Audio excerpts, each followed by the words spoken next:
Broly est canon, Broly est canon, Broly est canon.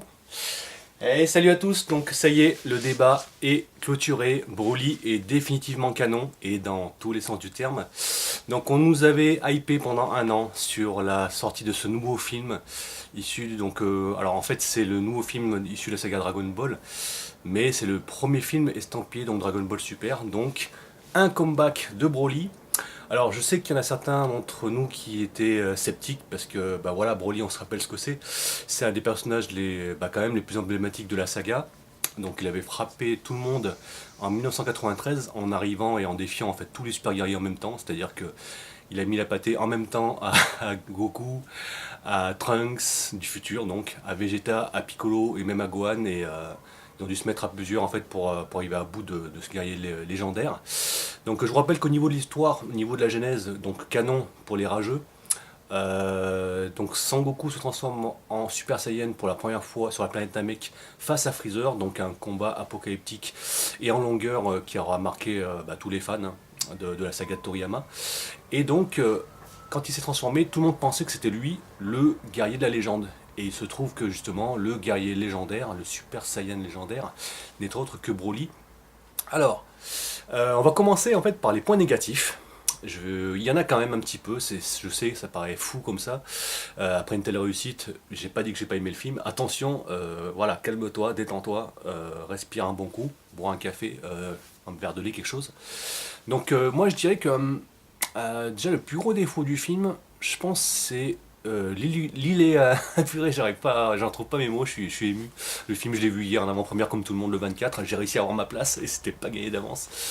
Je trouve que c'est l'inégalité en fait du graphisme, c'est-à-dire que au début on nous a vendu un film donc fait à l'ancienne, vraiment avec les graphismes moins détaillés du début de la saga DBZ. Donc oui, je me dis que ça pouvait avoir son charme, il n'y avait pas de souci, j'ai validé en tout cas la bande-annonce comme tout le monde. Après, je trouve que dans le film, dans sa globalité, il y a des passages où, pour voir que c'est un film, donc le budget qui est conséquent dans le monde d'un film, on sait que voilà, normalement ça devrait être sans défaut au niveau graphique.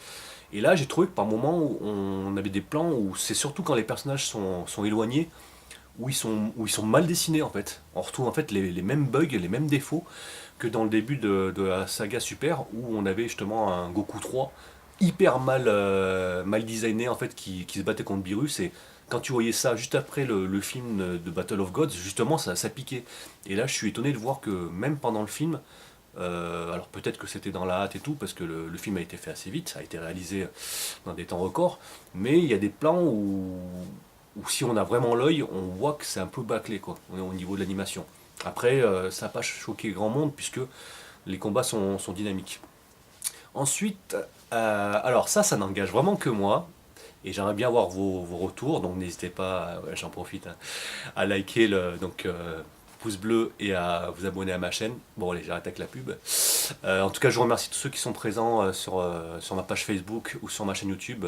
Franchement, j'adore vos commentaires, qu'ils soient bons ou négatifs. Moi, ça m'aide en tout cas à appliquer justement ces remarques sur mes vidéos.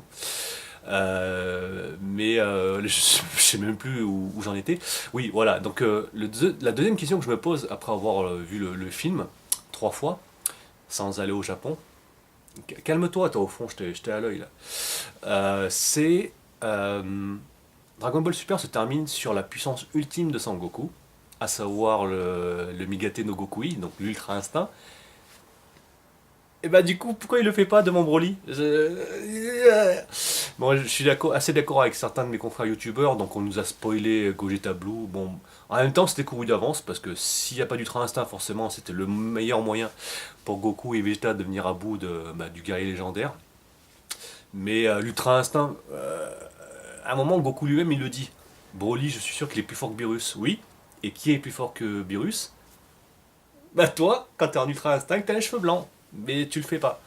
Donc ça sentait un petit peu je dirais la fin du combat, c'est ça s'arrête net. Et là on voit que Broly va revenir encore une fois, donc c'est couru d'avance, il va être un des personnages de la nouvelle saison de Dragon Ball Super. Mais après derrière, on dirait qu'il va... soit il va rejoindre la team de Goku et Vegeta, soit il va rejoindre la team de Freezer, ou soit on sait pas ce qu'il va faire. Donc moi j'ai peur que ça fasse en fait le même mécanisme que pour les films de Broly à l'époque, rappelez-vous. Donc suite au succès du premier film, il y a eu un retour, où là en fait Broly se bat contre Goten et Trunks. Donc Gohan vient les aider à un moment et ce film vaut quand même son pesant d'or pour le Kamehameha final, à savoir donc Goku revient pour prêter main forte à ses deux fils et ils arrivent à bout de pas Majin Buu, hein, à bout de Broly. Cette scène reste encore une des plus épiques de toute la saga. Mais après, rappelez-vous, il y a eu un certain Bio Broly où là, les gens ont été mitigés de ouf en fait, puisque Broly revient sous la forme sous la forme de manipulation génétique, puisque là, en fait, on récupère son sang, on en fait un clone et puis on essaie de l'arrêter, on lui met de l'acide et il revient quand même et tout. Le graphisme est dégueulasse en fait. Broly se fait vaincre, je vous rappelle, dans le troisième film par Trunks, Goten et Krillin, aidé par moments par C-18 et par Hercule. Voilà, pour un guerrier légendaire, s'il se fait battre par Goten, Trunks et Krillin, j'ai envie de dire Broly, retourne à la salle, à un moment fait quelque chose, parce que là, frère, t'as perdu le level, quoi. Donc, donc là, rassurez-vous, c'est un vrai comeback de la part de Broly. Donc non seulement c'est un comeback, mais comme je disais en début de vidéo, c'est une canonisation. Ça y est, Broly fait partie des personnages canons, puisque l'histoire a été réécrite par Akira Toriyama lui-même. Donc je vous rappelle quand même que ce qui est intéressant, c'est que je pense que personne se disait au début, quand on a été hypé et même spoilé par les bandes annonces, que le film allait être décevant, parce que quand tu vois le film, tu vois, moi je l'ai vu donc plusieurs fois, j'ai cogité, je me suis refait justement les 3 films de Broly de l'époque, et tu vois en fait que les Japonais, alors je sais pas s'ils se sont concertés à plusieurs, mais je crois qu'ils ont regardé toutes nos vidéos YouTube. En fait, ils ont décidé de prendre tout ce qui a été critiqué dans Dragon Ball Super et d'en faire le film ultime, fan service, et encore pas dans le mauvais sens du terme. Là, vraiment, je pense que je connais pas pour l'instant beaucoup de fans qui vont cracher sur ce film, parce que autant c'est une réussite, et le buzz n'est pas prêt de s'arrêter pour la saga Dragon Ball, hein. Là, les Japonais ils sont pas allés par 4 chemins, ils ont pris leur franchise la plus connue, celle qui a le plus rapporté dans le monde entier, et ils se sont dit, voilà, on va faire un film, tac, ça va foutre un coup de poing à Disney, et je pense c'est pas prêt de s'arrêter, quoi. Honnêtement, là c'est reparti pour un tour, hein. J'ai l'impression qu'en plus Toriyama il a de nouveau besoin d'argent, mais après il gère sa thune comme il veut, quoi. Voilà, je fais ma parenthèse. Donc pour revenir au film de Broly, la première demi-heure est intéressante, puisque là c'est de l'histoire pure. En fait, Toriyama nous propose en fait sa vision à lui de l'histoire des Saiyans. Donc on retrouve bien sûr Goku, Vegeta et Broly, mais on retrouve aussi Bardock, Guinée, donc c'est la femme de Bardock et donc la maman de Sangoku, et on retrouve aussi Raditz. Donc du coup, ce qui est intéressant, c'est de voir que le créateur lui-même, en fait, va s'inspirer de ce qui existait déjà, à savoir le téléfilm de Bardock, le début de la saga DBZ pour Raditz et l'histoire de Broly, et il va tout réécrire à sa manière.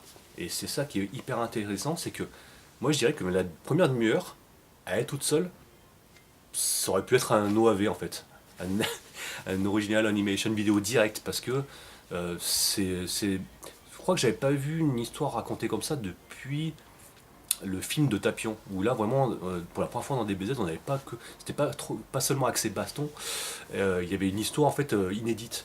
Et là du coup la réécriture, la relecture même je dirais de l'histoire des Saiyans, je trouve qu'au niveau de la psychologie on y gagne vachement. Déjà la première différence c'est que Broly jusqu'à présent il était relié à Goku. Donc la seule psychologie qu'on avait, c'était bon bah voilà, ils sont nés à peu près en même temps, ils étaient posés côte à côte, et puis bon bah Sangoku, Kakaroto arrêtait pas de pleurer, et Broly ça le saoulait. Et ça s'arrêtait à ça en fait la psychologie. Alors que maintenant, Broly il est relié à Vegeta en fait. C'est-à-dire que du coup on s'en fout des pleurs de Goku, c'est juste une histoire de vengeance. C'est-à-dire que le roi Vegeta en fait va bannir Broly parce que celui-ci est plus fort que son fils. Sachant que Vegeta, il est toujours là pour nous le rappeler de toute façon, il fait partie de l'élite, donc ça devrait être le plus fort des Saiyans. Et là, comme Broly en fait menaçait un petit peu cette image en fait du prince des Saiyans le plus fort de la race tout entière, ils l'ont en fait banni sur une planète hostile où c'est quasiment sûr de pas survivre. Sauf que voilà, vu que Broly est fort, il va survivre. Donc son père Paragus va partir à son secours, mais ils vont se retrouver en fait abandonnés sur cette planète, puisque le vaisseau en fait va déconner, ils pourront plus repartir, ils seront prisonniers. Donc ça c'est le pitch du côté de Broly. Ensuite au niveau de Sangoku et de Bardock, alors moi je dirais que concernant Bardock, je préférais en fait l'histoire du téléfilm. Alors pourquoi je dis ça? Parce qu'en fait dans le téléfilm de Bardock, donc je parle pas du deuxième avec sa transformation en Super Saiyan, hein, l'épisode of Bardock, moi je parle du téléfilm que tout le monde connaît. Au niveau du drama, il y avait plus de détails, c'est-à-dire que Bardock en fait il avait des visions, et en fait c'est le téléfilm de Bardock, pourquoi il a une certaine place en fait dans le cœur des fans, c'est qu'en fait le personnage de Bardock se bat contre son destin, c'est-à-dire qu'il a la vision de la planète Vegeta qui va exploser, il va tout faire pour empêcher en fait Freezer d'arriver à ses fins, de détruire, de tuer en fait sa race, mais il n'y arrivera pas. Mais entre temps, il va avoir des visions qui vont limite le rendre dingue, où il va voir en fait Kakaroto face à Freezer, il a en fait une lueur d'espoir. Et il sait que s'il meurt, que s'il passe, son fils va le venger. Et ça, je trouvais ça vachement bien. Et là, c'est vrai que ça a été un petit peu mis de côté. En fait, Bardock a juste une intuition. Comme ça, tac, hop, il se dit, bon, bah c'est bizarre. Pourquoi Freezer nous convoque alors qu'il pourrait juste nous appeler? Enfin bon, qu'est-ce qui est si urgent? Enfin, moi je le sens pas. Et du coup, sur une simple intuition, en fait, il va envoyer Kakaroto sur Terre. Bon, c'est intéressant parce que du coup, on voit sa relation avec sa femme. Ça fait une petite scène d'émotion où on voit Son Goku en fait qui est abandonné par ses parents, mais pour le sauver finalement. Mais au niveau du drama, on y perd beaucoup par rapport au téléfilm en fait. C'est juste cette partie-là, je trouverais un petit peu dommage, mais ça fait quand même plaisir de revoir Bardock. En tout cas, raconté par Tonton Toriyama. Ouais, je l'appelle Tonton parce que Dragon Ball c'est la vie. Donc ça c'est pour la partie Bardock. Après, moi j'aime bien le petit clin d'œil où justement on voit Raditz et Vegeta donc, qui échappent en fait à la destruction en fait, de la race des Saiyans, puisque eux en fait, contrairement aux autres, c'est des rebelles, et plutôt que de revenir voir Freezer qui les a convoqués, eux ils partent sur notre planète en mission normale quoi. Du coup ils échappent en fait à l'éradication de la race tout entière. Et à un moment justement on leur demande oui du coup toi Vegeta t'as un petit frère, et toi aussi Raditz t'as un petit frère, et j'adore les deux, ils sont là, rien à foutre, je m'en bats le steak quoi, rien à battre quoi. Donc ça c'est marrant. Et après, en fait, moi je trouve qu'on retombe bien sur nos pattes parce que au final, Super Saiyan God, ça n'a jamais été évoqué avant Dragon Ball Super. Donc c'était normal que au final, avec cette préquelle, Toriyama peut dire voilà, à l'époque Freezer a détruit la planète Vegeta parce qu'il avait peur du Super Saiyan God. Donc moi je trouve que c'est plus logique.